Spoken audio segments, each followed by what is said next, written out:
وبرکاتہ۔ میرے عزیزوں، نیک بننے کے بہت سارے فائدے ہیں اور بہت سارے طریقے ہیں کن کن طریقوں سے انسان نیک بن سکتا ہے۔ پہلا طریقہ ہم نے آپ کو بتایا کہ اعمال میں اخلاص ہو۔ دوسرا طریقہ ہم نے بتایا کہ معبود برحق کی عبادت کی جائے۔ تیسرا طریقہ ہم نے آپ کو یہ بتایا کہ اللہ کی ذات میں کسی کو شریک نہ ٹھہرایا جائے۔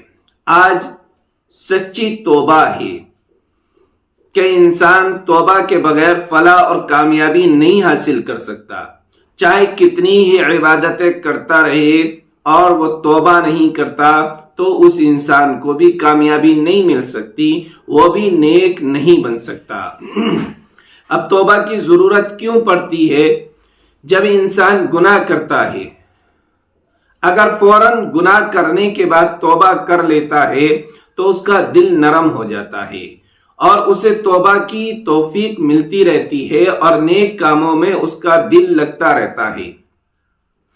لیکن اگر وہ گناہ کرتا ہے اور گناہ کرنے کے بعد توبہ نہیں کرتا، اسی طرح گناہ پر گناہ کرتا چلا جاتا ہے، تو جب پہلا گناہ انسان کرتا ہے تو اس کے دل پر ایک دھبا لگ جاتا ہے، کالا دھبا اس کے دل پر لگتا ہے۔ اس کی مثال یوں سمجھیے جیسے وائٹ کوئی کپڑا ہے، سفید کوئی کپڑا ہے، اس پر اگر تیل لگ جاتا ہے، ہم اس کو دھل لیتے ہیں تو وہ صاف ہو جاتا ہے، اور اگر اس کو دھلتے نہیں تو اس پر گرد جمتی رہتی ہے، دھول جمتی رہتی ہے، تو وہ 2 یا 3 دن کے اندر بالکل کالا ہو جاتا ہے۔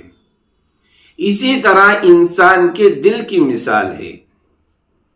اگر انسان گناہ کرتا ہے اور گناہ کرنے کے بعد میں اس توبہ کر لیتا ہے تو اس کے دل کا جو دھبا ہے وہ صاف ہو جاتا ہے۔ لیکن اگر وہ توبہ نہیں کرتا تو اس کے دل کا دھبا بڑھتا چلا جاتا ہے اور ایک دن ایسا آتا ہے کہ اس کا دل بالکل کالا شیعہ ہو جاتا ہے۔ اب یہ دل کا دھبا کیسے دھلے گا؟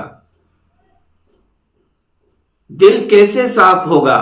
جو دل ہمارا گناہوں کی وجہ سے کالا پڑ چکا ہے، اب ہم اس دل کو کیسے صاف کریں گے؟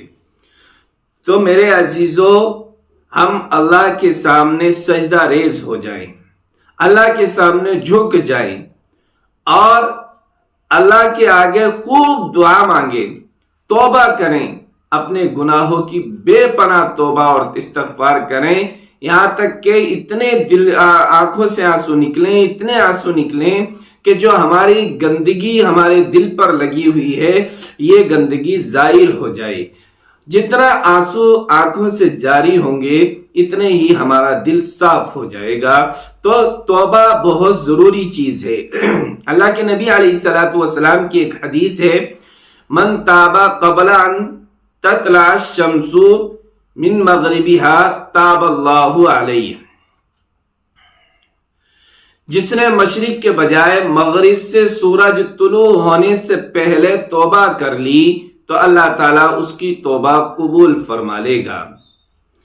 میرے عزیزو، اللہ تبارک و تعالیٰ اپنے بندوں سے بڑی محبت کرتا ہے، بے پناہ محبت کرتا ہے۔ اس کی مثال یوں سمجھ لیجئے جیسے ایک ماں کو اپنے بچے سے محبت ہوتی ہے۔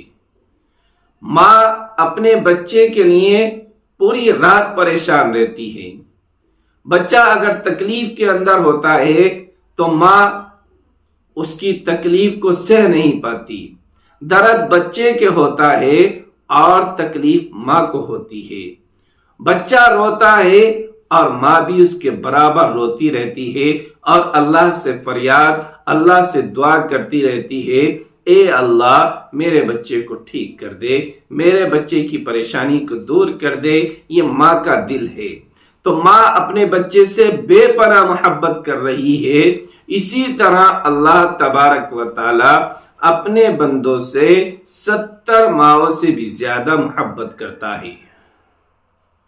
جب ماں کا دل اتنا نرم ہے تو اللہ ہم پر کتنا رحم کرنے والا ہے۔ جب ہم اپنے گناہوں سے توبہ کریں گے، اللہ کے سامنے جھک جائیں گے اور اللہ سے فریاد کریں گے، اے اللہ ہم سے گناہ ہو گیا، ہم سے خطا ہو گئی، ہم سے غلطی ہو گئی، مولا ہمیں معاف فرما دے، تو میرے عزیزو وہ غفور الرحیم ذات ضرور بضرور اپنے بندے کو معاف فرما دے گی۔ اس طرح ہم اپنی زندگی کے اندر اپنی زندگی کو نیکیوں میں گزار سکتے ہیں، اپنے آپ کو نیک بنا سکتے ہیں۔ میرے عزیزوں، نیک بننے کی ضرورت کیوں پڑی؟ دنیا میں تو ہم زندگی گزار رہے ہیں اور گزار کر چلے جائیں گے، اصل مرحلہ بعد مرنے کے ہے۔ اس جسم سے جب سانس کو بند کر دیا جائے گا، اس جسم سے جب روح کو نکال لیا جائے گا، تو انسان کے اعمال وہاں پر دیکھے جائیں گے کہ اس نے دنیا کے اندر کیسے عمل کیے۔